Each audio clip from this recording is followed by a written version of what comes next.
Welcome to your ophthalmology exam journey. Let's make sure you're fully prepared. Let's start with the International Council of Ophthalmology, or FICO. The pathway requires you to pass 3 standard exams covering visual sciences, optics, and clinical ophthalmology, followed by a final advanced exam. This chart illustrates the FICO's biggest advantage. Instead of a massive flat rate, the ICO structures its fees based on World Bank country categories. If you train in a middle or low-income country, the financial barrier to entry drops significantly. Securing this credential provides excellent global mobility. It makes you highly competitive for international ICO fellowship grants, funding short or long-term training abroad. There is a specific geographic limitation to keep in mind. Holding a FICO alone does not grant you automatic General Medical Council registration in the UK. However, there is a viable workaround. Passing the FICO standard exams makes you eligible to sit for the final clinical FRCS Glasgow examination. The FICO offers the highest return on investment for broad international mobility and fellowship access. But if your strict goal is practicing in the UK, it serves as a stepping stone, not the final destination. If the UK is your target, you must face the Fellowship of the Royal College of Ophthalmologists. This is the absolute benchmark required for the UK Ophthalmic Specialist Training Program and direct GMC registration. The process is rigorous. You have to clear 4 distinct hurdles: Part 1, the refraction certificate, the Part 2 written, and finally the Part 2 oral examinations. The base financial toll is steep. The written exams alone demand premium fees, with Part 1 and Part 2 each costing over £700. Then the hidden costs hit.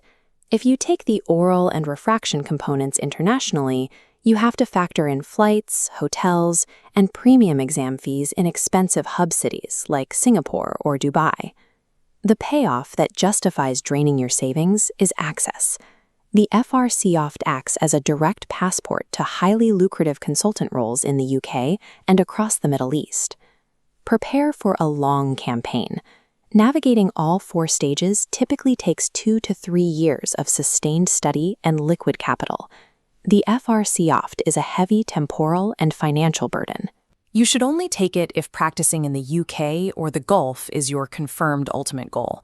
If your plan is to stay within India, the premier domestic option is the Fellowship of the All India Collegium of Ophthalmology, or FICO. Unlike the FICO and FRCOphth, which test general ophthalmic competence, the FICO demands advanced mastery in a specific subspecialty, like surgical retina or glaucoma. You cannot sit for this exam straight out of residency. The prerequisite is completing a recognized domestic fellowship first. The trade-off is geographic scope. It carries immense weight domestically, but lacks the broad international recognition of the UK or global boards. If you intend to build a practice and dominate a specific local market in India, the FICO serves as an incredible accelerator for subspecialty prestige. Finding time to study is the real challenge. Balancing full clinical shifts and heavy on-call duties leaves almost zero energy for evening revision. Reading massive reference textbooks cover to cover, like the 13-volume AAO series, is often impossible for working residents. These sets are designed for deep reference, not the rapid pattern recognition needed for single best answer exams. To pass with limited time, most successful candidates strip their library down to 2 essentials.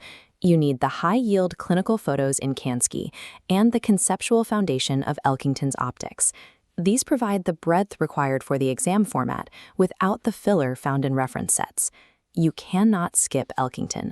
The heavy weighting of optics in these exams means that securing a solid conceptual understanding early is critical to passing.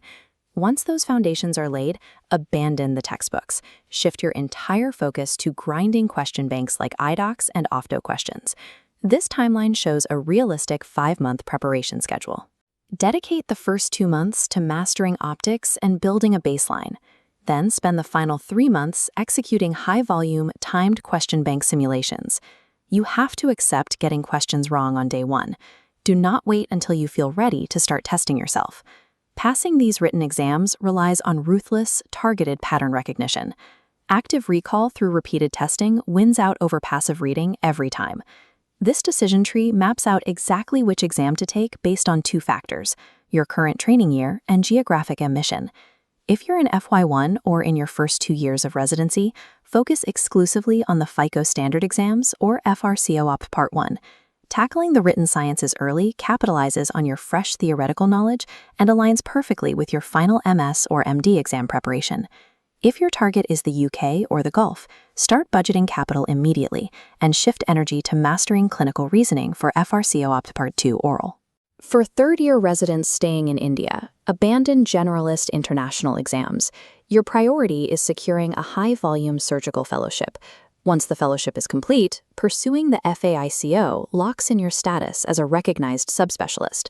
Stop collecting random acronyms to pad a resume. Decide where you want to practice and what you want to specialize in. Then invest only in the qualification that satisfies that specific board's requirements. Let's